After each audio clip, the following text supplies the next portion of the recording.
Okay guys, any more questions please? Mukhang nakuha niyo yung soundbite. Yes sir, identify yourself. Eta ng Road News Tabloid and 96.7 News FM. Kung nararapat ba bang manatili itong mga senado sa Congress, wala namang ginagawa eh. Eh may mga usap-usapan, tanggalin na lang. Mas makakatipid pa yata ang Pilipinas dyan. Hindi naman po. Yung institusyon ay dapat natin igalang sapagkat yan ay bahagi ng ating saligang batas. At madali pong mag-usama. Naniniwala po ako na marami pa rin matikinok na congressmen at mga senador. Kaya lang po na dahil dito sa mga issue at dahil din na, alam nyo, yung ginagawa ko ito, napakamahirap na nitong ginagawa ko na ito dahil may mga epekto ito sa aking pagiging isang kinatawan at politiko. Subalit, sa tagal ko po, I've been serving our country for the last 50 years in various capacities. So, para sa akin po, baka ito na po yung mga huling panahon ng paglilingkod ko. Gusto ko naman po na kung ano yung sa tingin ko yung magiging tungkulin ko ayon sa aking mga discernment na ang batayan ko po ay ang aking mahabang karanasan, ang aking mga iniidolo. At siyempre, yung batayan ko dito ay matindi kong pananampalataya sa ating Panginoon. Gagawin ko na lang po yung sa tingin ko yung nararapat. Very good. Yes. Sige. Okay. Quickly. Napag-usap kanina yung tagal ka na nanubat and then naging super vocal ka talaga against corruption and directives of course sa administration. May mga threat ka bang na-receive or may mga tao ba nagsabi na maglalo ka? Wala naman po, in fairness. Wala naman po. Dahil kung nagsasalita po ako, ay pinipilit ko po na maging magalang kahit na masakit yung aking mga sinasabi. At naniniwala po ako na wala akong sinasabi na hindi totoo. At kung meron man po yung makakapagpatunay na may hindi totoo akong sinabi, ako po ay hihingi ng public apology. Pero sa ngayon po, ang lahat po ng sinasabi ko sa totoo lang. Well, the truth hurts, di ba? Ang problema ng ating bansa, truth decay. Yes, ma'am. Go ahead. Kung Salvation Reform from Runda Balita, Pilipinas, itatanong ko lang kung ano po yung masasabi nyo kung yung sa Blue Ribbon Committee na during session, pag nabanggit po yung pangalan ni Romualdez ay nag-resume po yung session. Ano po komento natin? Kasi it regards po yan sa flood control na pinag-usapan. Well, I think na-compromise na po ang Blue Ribbon Committee ni Senator Lacson. Kasi po, bukod dun sa kanilang political struggles for the leadership of the Senate, sa tingin ko po, meron silang ayaw na matumbok na katotohanan. Yes, identify yourself. Pizza Lopez po from your TV News. Congressman, nasabi ni Atty. Luistro na gagamitin nila yung process na ginamit dun sa impeachment process ni Pangulong Marcos, which is to dismiss in the process of sufficiency in form and substance. May pangamba po ba kayo na parang mauuwi lang din sa dismissal yung impeachment laban kay Vice President Sara Duterte? Ayoko pong pangunahan yung mga pangyayari. Gaya po na sinabi ko, I will prepare yung impeachment process ni President Marcos. I voted yes to the sufficiency and form. I voted no to the sufficiency and substance dun sa unang complaint ni Attorney De Jesus. Pero dun po sa complaint ng Makabayan Black, I voted yes. Bakit? Sapagkat sa palagay ko po, may sufficiency in substance. Dahil yung pong requirements ng sufficiency in substance, yung parameters, maliwanag po sa impeachment rules ng House of Representatives. Dalawa lang. Una, kailangan may recital of facts. Na-recite yan doon sa complaint ng Makabayan Black. Pangalawa, kailangan may kaugnayan doon sa impeachable offense. At yan po, ay napatunayan din ng Makabayan Black. Pero, siyempre, majority rules, talo po kami, pero sa tingin ko, dahil binayolate yung rules, pwede rin pong makialam ang Korte Suprema sapagkat ito po ay tantamount to grave abuse of discretion. Pagdating naman po sa complaint ni Vice President Sara, binasa ko po, sufficient in form, sufficient in substance. Kaya kung boboto ko, may sufficient in form, sufficient in substance. Ngayon, hindi ibig sabihin nun, may kasalanan na. Yan po ay makikita lang natin sa presentation of evidence. Pero doon kay Pangulong Marcos, hindi na hinayaan makapag-present ng evidence. Sana po, yung kay Viste Files, pwedeng na i-present doon. Pero pinigilan na yung presentation. Dito, itingnan ko po, i-present. Kung makikita ko na may kasalanan, bumoto ako for impeachment. Pero kung wala, bumoto naman ako against impeachment. And what are the factors po siguro kung bakit umano ay naharang agad siya sa determining of sa preliminary process pa lang? Sa tingin ko, pinipigil yung paglabas ng katotohanan. Which is bad for the impeachment process. Kasi po, masamang precedents. Ganyan na ba mangyayari? Na basta akampi, hindi na pwedeng ma-impeach. Kailangan talaga, especially now, na meron tayong supermajority. At paano naman hindi magkakaroon ng supermajority? Bilyon-bilyon ng alokasyon ng bawat congressman. Bakit ka naman kukontra? Kung hindi mawalan ka ng bilyon. Last siguro on my part, do you think po ba mayroon tayong kailangang baguhin or baguhin din sa House Rules sa Committee on Justice? Well, nagamit na naman po ito eh. So, dapat lang sundin. Hindi baguhin. Dapat lang sundin. Sorry. Tapos na? Congressman, you're also known for your anti-dynasty bill. Kamusta po yan? May pag-asa ba mapasa yan? Well, I've been an advocate of the anti-political dynasty. Ano po to? Yung aking advocacy na yan predates the 1987 Constitution. I've been fighting political dynasties in my city since I was a teenager. Kaya po, noong 1987 po, tuloy po kayo.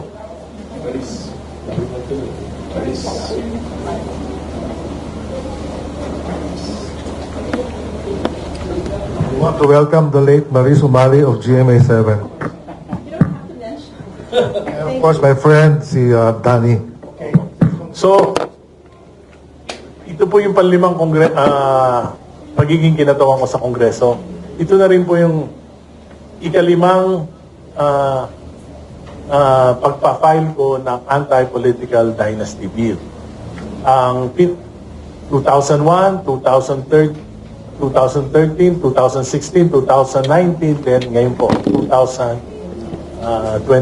At ang pinakamataas na inabot ko itong bill na ito ay noong 2013, noong panahon po ni Presidente Aquino.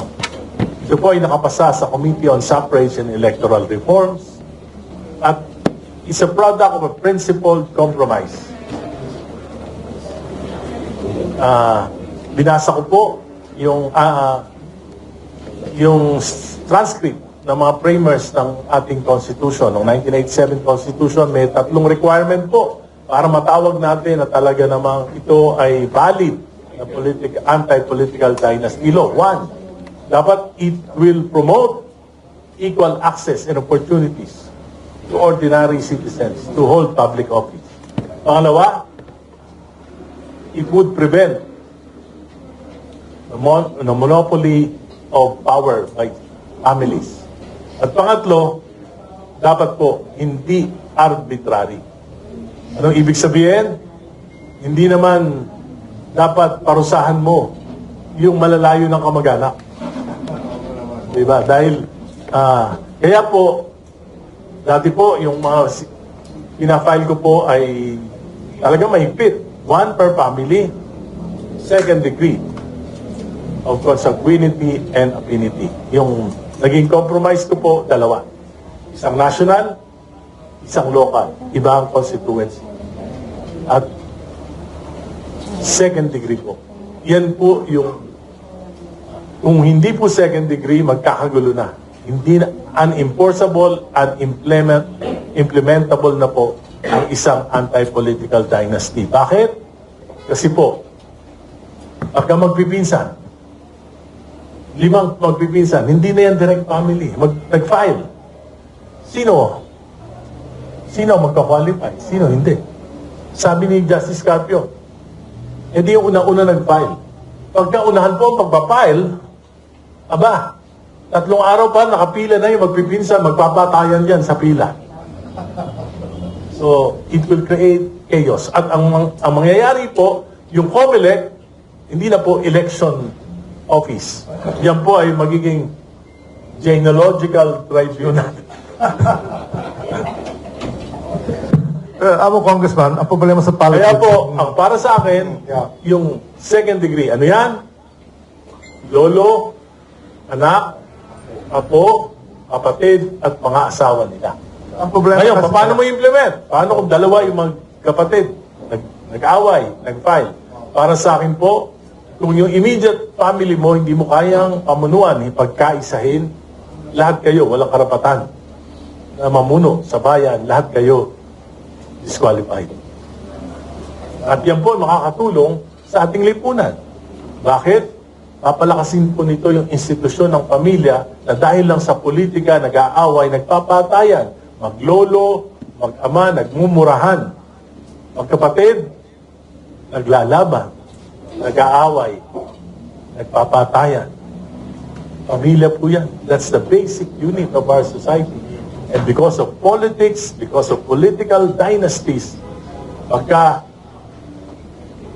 naukupan na nila lahat ng mga posisyon, sila na mismo nag-aaway para sa mga posisyon. So I think the best version of the anti-political dynasty bill now being is 1 national, 1 local, second degree of consanguinity. Kumusta po yung yung bill niya? Ito po ay Are you confident? well, alam nyo, 80% ng Kongreso, political dynasties. So what you say right now? Ang masasabi ko, pag napasa yung version ko, wala nang fat political dynasties. At pag nabawasan yan, magkakaroon ng check and balance, magkakaroon ng mas maraming opportunity, yung mga magagaling nating mga kababayan, magiging mas maayos yung ating political May system. chance ba naman? Depende kay Presidente. Kung magiging sincere si Presidente doon sa sinasabi niya, dahil yung pinail ng kanyang anak, kalokohan po yun. It's a hoax. It's a hoax. Kasi doon, siningnan ko, 10 pwede. 10 pwede. So, kaya po, sa tingin ko, yun ang magiging susi po nito ay kung mararali ni Presidente yung kanyang mga kaalyado. And of course, the challenge is pinawalang sala si Presidente ng mga kaalyado niya sa impeachment. Kailangan niya po ng suporta ng Kongreso. So it's a choice between the devil and the deep blue sea. Congressman, ang politics kasi puro pera, di ba? So baka magkaroon ng mga tinatawag na dummy. Meaning, they will support some people, pero they'll be beholden to them. Ay, marami naman pong posibilidad. Ang importante lang, hindi talaga yung magkaanak. At least kahit paano. Ngayon po, meron 6, isang pamilya, major positions. 3 congressman, isang governor, isang vice governor, isang mayor, may barangay captain pa. So, lahat yan Mawawala yan kung maipapasa natin yung ganitong version ng anti-political. Congressman, ano basa mo sa party list? Are we okay? Kasama po yon sa anti-political dynasty. Kung tawag doon kung tiba-tiba. Opo. Sir, good morning. This is from Marino News. You were saying again na ang labanan sa Kongreso ngayon are numbers. Of course. So, ano ho ang makikita niyong solusyon para yung numbers na yun kuwanti naman sa tama? Sa taong bayan. Taong bayan po. Kung may demand ng taong bayan, palagay ko po, magkakaroon din ng pagbabago ng isip. Dahil kung hindi, kaya nga sabi ko, pag hindi na ipasa tong anti-political dynasty bill, simple lang po yan. Gusto nyo mabigyan ng solusyon? Huwag na kayong boboto ng pare-pareho ang apelido. Yes, si ma'am. Yes. Late lang po ako. Angie Dela Cruz, Philippines Star. Doon po sa ginawang pagbasura sa impeachment case kay PBB po, may epekto po ba yun sa gagawing desisyon sa impeachment case ni Vicky Sara? Well, wala naman po ako nakikita. Alam nyo, sinasabi ko nga, supermajority are allies of the President. So, I do believe na may sasampa ang impeachment complaint sa Senado kay VP Sara dahil ang kailangan lang po ay 1/3. I don't think that they will get more than 200, pero I think they will get the 1/3. So I think there will be a Senate trial. Pero palagay ko po ang gagawin nila, magtatagal yung hearing sa Kongreso upang sa ganon meron ng trial si Vice President at kung magtatagumpay sila na ipin down si Vice President dito sa Kamara, iaakyat po sa kailangan nila ng public support. So they will try to pin down. So it really depends on whether the Vice President is guilty or not. Kung hindi naman totoo, kahit na ano pang gawing paninira, hindi kakagat. Pero kung totoo, siyempre, lalabas ang katotohanan. Kung ano yung particular na nakikita niyo na position ng Marilyn Quezon? 1/3, kasi number game. It's number game. Phil Star, Numbers please. game. Phil Star. Christine Bottom from Philippines Star. NUWBC, National Union of Buildings and Construction Workers, previously mentioned that over 100,000 construction workers were displaced due to this and spokesperson Nalan also mentioned that it also directly and indirectly affected those quote-unquote matipinong contractors. What do you think is the long-term implication of this? And what are the other industries that would potentially be affected if hindi po masolusyonan or mabigyan ng justice yung nangyayari? How many jobs will be lost, Congressman? How many people? Alam nyo, kasi nga, ano ngayon February, it's already half of February. Wala pa nangyayaring bidding. Wala pang announcement of bidding. So pag walang announcement ng bidding, meaning siguro, bago magkaroon ng bidding, mga 1 month. Kung magsisimula nila Wednesday, simulan nila Wednesday, yung process, mga 1 month yan. So matatapos ang March, walang ma-implement na proyekto. So kung walang ma-implement, walang trabaho, yung daan-daan libong mga, I don't think that's only 100,000. Kasi it affects not only the contractors but the subcontractors. Mas marami yon. And suppliers, of course. And suppliers. At yung mga workers ng mga suppliers at ng mga construction supply. So marami talagang Pagkatapos, yung, for example, construction materials like cement. Ang balita ko, yung mga cement companies magle-layoff na ang kanilang mga empleyado.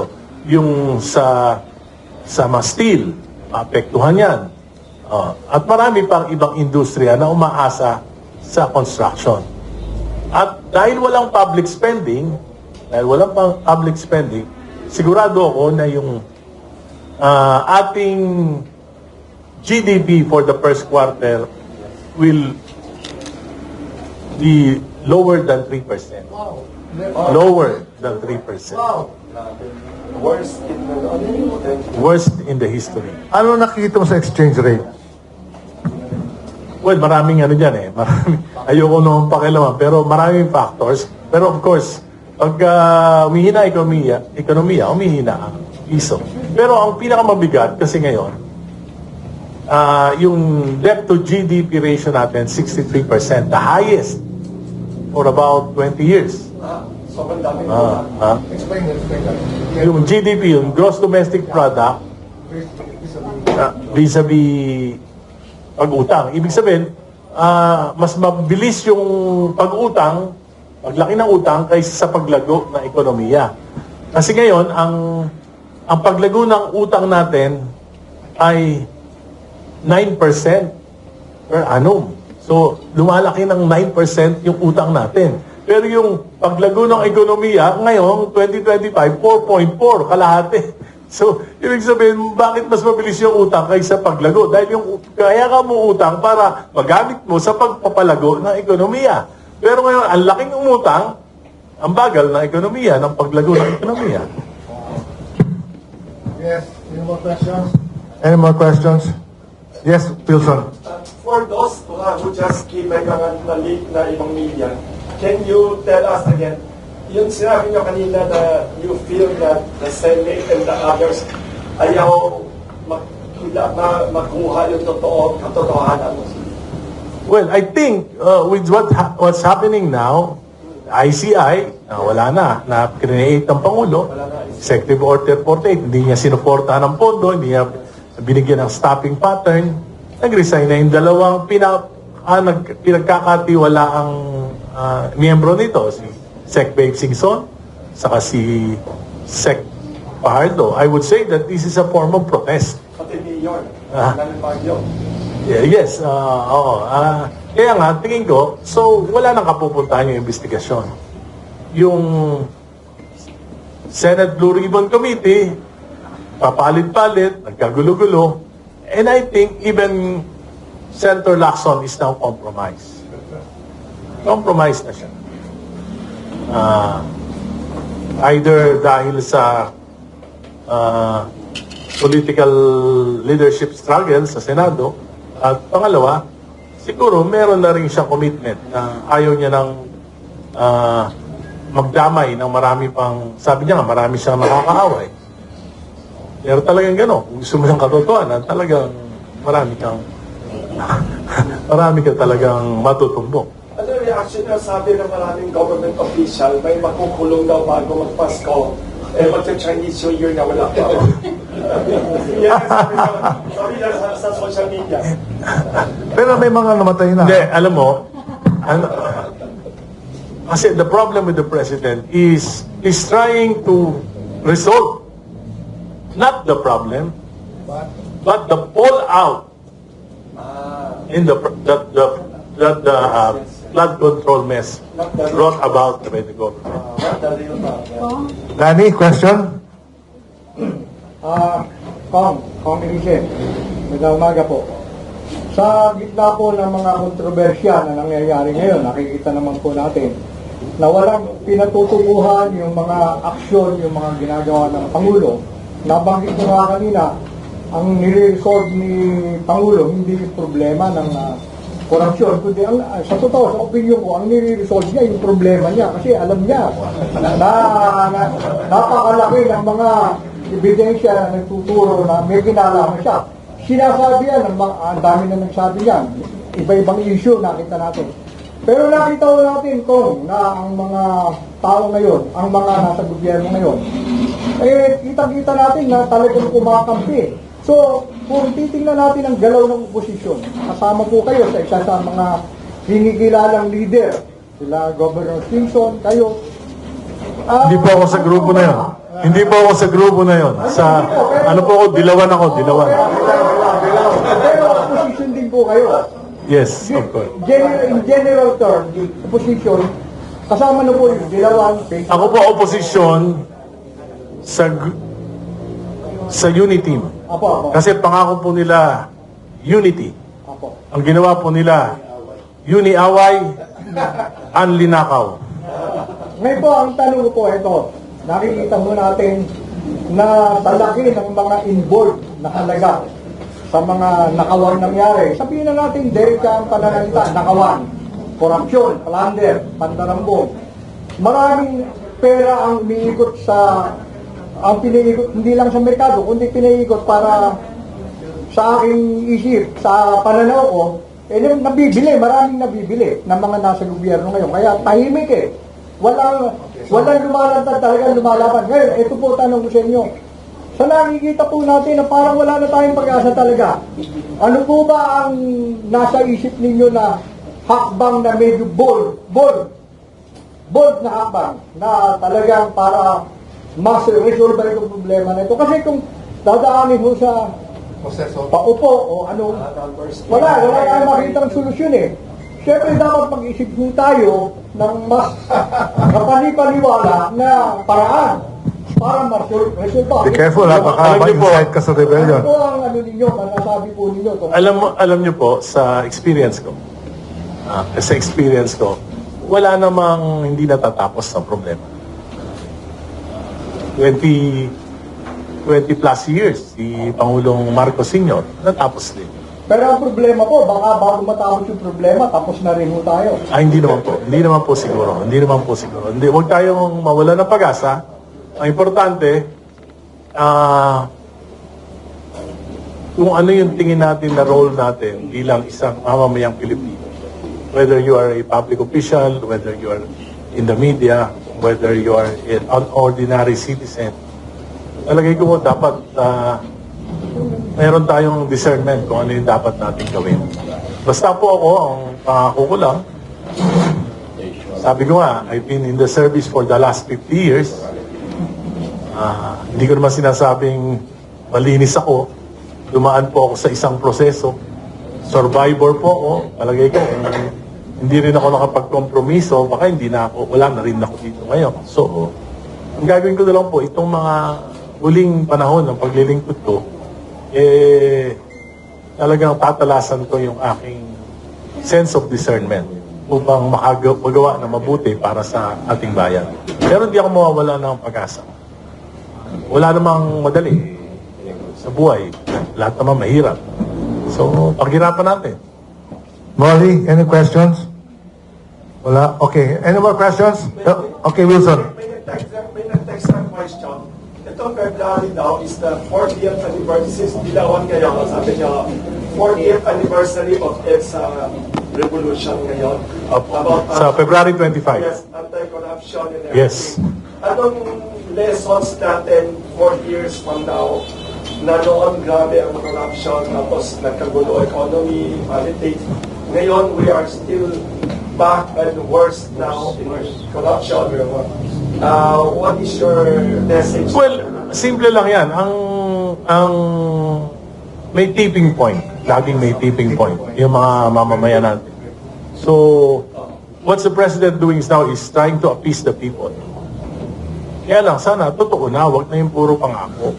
Puro pangako eh. Sabi niya, ipapasa yung Independent People's Commission. Priority.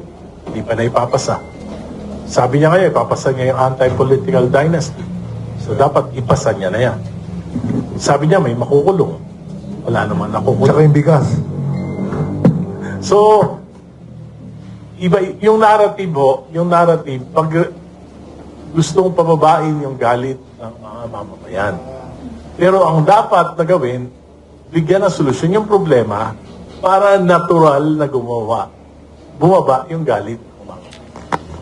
Sir, dun po sa binanggit nyo na may umano'y text message na palitan sa pagitan ni Presidente at nung mas nakababatang Bersamin. Handa po ba kayong ilahad kung ano specifically Well, ganito yan. ito? Can you show Yeah. us the text Hindi. message? Bibigyan ko na lang kayo ng yung totoong nangyari. Thursday, I think that's February, ano ba yung February 9, 8, 7, 5, February 5. Tinawagan ako ni Congressman Libiste kung pwede raw ako makamit sa Makati. So nagpunta ako doon sa sinabi niyang lugar, yan sa Blackbird, sa Makati. Pagkatapos, kaming dalawa lang, pinakita niya sa akin yung files. Sabi niya sa akin, baka makatulong sa inyo para hindi makapasa sa sufficiency in substance yung impeachment against the President. At may tiwala ako sa iyo na bilang hindi ka Duterte, hindi ka Marcos, baka ikaw yung sabi ko, sige, ganitong gawin natin, bibigyan mo ako ng kopya. Sabi niya. Pero sabi niya, mayroon pa raw meeting tomorrow with other congressman, i-present na rin. So, tinawagan din ako ni Congressman Tino. So, nagkita naman kami dyan sa Mayor Ortigas, together with Congressman Tino, ako, and together with Congressman Libiste and 2 other congressmen. So, present niya uli, nakita ko uli. Tapos, sabi niya sa akin, kung pwede, magsama ako ng ibang Liberal Party members. So, ginawa ko, tinawagan ko, kinabukasan, nagkita na naman kami. Doon naman, sa Rockwell. Present niya uli, so 3 beses na naipresent sa amin. Ano mga details ulit po? Tapos, tapusin ko na. Pagkatapos, pinakita sa amin, sabi ko, ano ba motibo mo? Bakit mo pinipresent? Sabi niya, one is, para lumabas yung totoo, para maprotektahan din sila Yusek Bersamin. So, yung mga kasama ko, tinanong ko na lahat, ano ba ako, motibo ko lang, simple lang, lumabas yung katotohanan para sa bayan. Tinanong ko sila lahat. So, after that, sabi ko, ang gusto kong mangyari, patunayan mo sa akin na nagpunta sa iyo sa bahay mo sa Taal si Yusek Bersamin at yung kanyang mga abogado para gumawa. Dahil magkaibigan yung mayor sa si Libiste, alay sila. So, sabi nyo, base doon sa nakita nyo, sapat na sapat, pero ngayong umuurong na siya, so wala nang patutunguhan to. Well, it really depends. Sabi ko nga, tapos na yung impeachment, ang isa lang natitira, yung na pwedeng ipatawag si Yusek Bersamin, si E.S. Bersamin, si Libiste, ay yung Blue Ribbon Committee. Kaya lang, ayaw rin. Sir, Edmond Pangilinan po sa CCNTV. May tanong lang po ako tungkol doon sa February 25 billion mark sa protest. Trillion. Bilang congressman po, Trillion na po. Trillion na. Dadalo po. Yun lang. Pwede pa. Pwede po, may nabanggit po ba, PJ Mendoza from Net25 po, may nabanggit po ba si Yusek Bersamin bakit po kay Kong Libiste siya lumapit? Well, kasi nga po, yung mayor ng Taal, Batangas, dati pong chief of staff ni E.S. Bersamin at kamag-anak ni Adrian Bersamin, ng mga Bersamin, ay malapit na kaibigan at partido at noong nakaraang halalan ang tumulong nagtulungan sila, Congressman Libiste. Ang sabi niya, naghahanap ng lugar na medyo safe, doon nagpunta sa kanya. At kaya nga sabi ko, kumuha ka ng CCTV, bigay mo sa akin. Binigay naman. Hiningnan ko. Andun. Kung hindi po magsagawa ng Senate Blue Ribbon investigation doon, willing po ba ang House na magkaroon ng separate investigation? Ay, palagay ko, lalong hindi willing ang House. Super majority. Anyway, sa akin po, investigahan nila o hindi, basta sinabi ko yung totoo, na informasyon, at ako po naniniwala hindi mo mapipigil ang katotohanan. Lalabas at lalabas siya. It's just a matter of time. It's just a matter of time. Kung bakit pinupuro pa yung supporta niya ni Libiste mismo, why not himself, si Congressman, come out in the open and then reveal everything? Well, nakita ko kay Congressman Libiste, siguro dahil neophyte, hindi niya alam kung paano eh. Tinatanong niya nga ako, kung Egay, bakit kaya mong magsalita kaagad? Parang ako, mahirap na tumayo sa Kongreso. Neopay talaga din. Neophyte pa talaga. Nakikita ko, iba rin yung mahirap din talagang maunawaan yung pag-iisip ng isang millennials yata ngayon, mga millennials, millennials. So, nagtatalo din kami. Actually, nagte-text ako sa kanya. Sabi ko, I think it's your duty, the duty of Bersamin to come out in the open. Sabi ko, bata pa si Yusek Bersamin. Kung hindi niya ilalabas siya pagdating ng 2028, iba magiging whether whoever will be the president, talagay ko, magde-demand yung mga tao para malaman ang katotohanan. So it's just a matter of time. Kung yung pinamimigay ng Religion campaign galing kay Yusef Bersamin, Yes, through the campaign manager. si Toby Chang. Yes.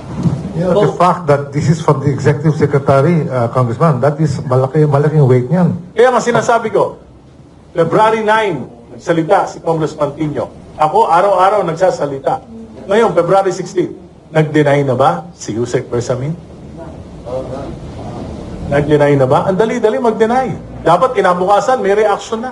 Si Tiangco din, di nag-deny. Oo, walang nag-deny. Okay, it's already almost 11. We will now close. Sana lang. Oh, sige, quick, make it quick. Nabanggit po nyo kanina na sapat yung mga text messages para magkaroon ng probable cause para umakyat yung investigasyon sa Senado, sa Kongreso. Pero nakikita ko... Actually po, yung Senado po, hindi naman kailangan ng probable cause eh. Doon nga, bigla na lumalabas, Gutesa, kung sino-sino, di ba? Kung gusto lang nila talaga na napaka-importanting information that there is a connection between the President, kung hindi totoo, di mas maganda, pabor kay Presidente para malaman ng mamamayan na hindi siya involved. Pero ngayon, lahat ng Pilipino, ang iniisip, bakit pa nagkakaganyan ng investigasyon?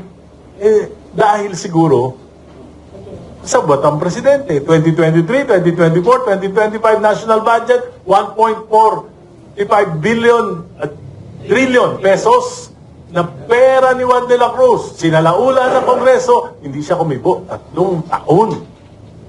He's either complicit or it's a question of his competency. Bakit ayaw niyang sagutin? At gusto yun pagtakban na rin ng Senado? That's why ayaw na nilang ituloy? I think so.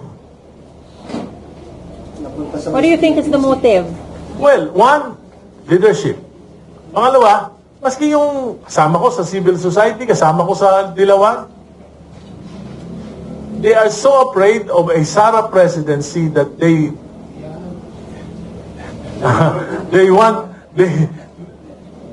would sacrifice the truth.